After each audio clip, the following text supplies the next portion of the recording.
اعوذ باللہ من الشیطان الرجیم بسم اللہ الرحمن الرحیم۔ الادعیۃ المتفرقہ، مختلف دعائیں۔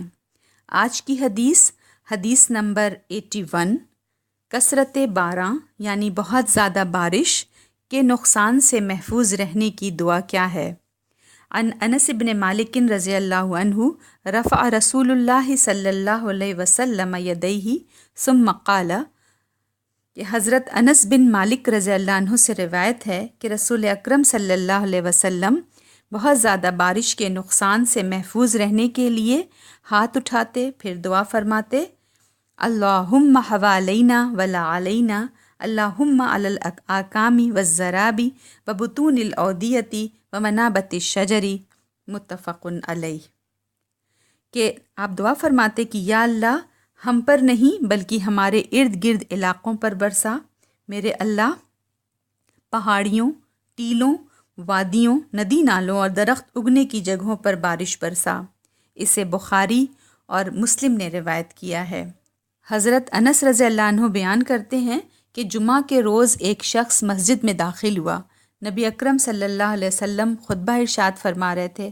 اس آدمی نے پکارا، یا رسول اللہ، مال مویشی ہلاک ہو گئے، تمام ذرائع اور وسائل ٹوٹ گئے، اللہ سے ہمارے لیے بارش کی دعا فرمائیں۔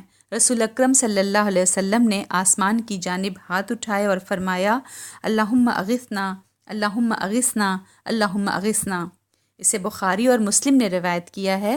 مطلب ہے کہ اے اللہ ہمیں پانی دے، اے اللہ ہمیں پانی دے، الہی ہمیں پانی دے۔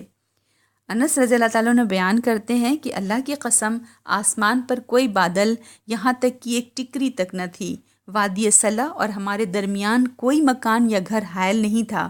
ہم نے دیکھا کہ وادی سلا کے پیچھے سے ایک بادل کا ٹکڑا نمودار ہوا، جب آسمان کے بیچ میں پہنچا تو ادھر ادھر پھیل گیا اور بارش شروع ہو گئی۔ اللہ کی قسم پھر ہم نے 7 روز تک سورج کی شکل نہیں دیکھی۔ اگلے جمعہ کو پھر وہی شخص مسجد کے دروازے سے داخل ہوا۔ رسول اکرم صلی اللہ علیہ وسلم کھڑے خطبہ ارشاد فرما رہے تھے۔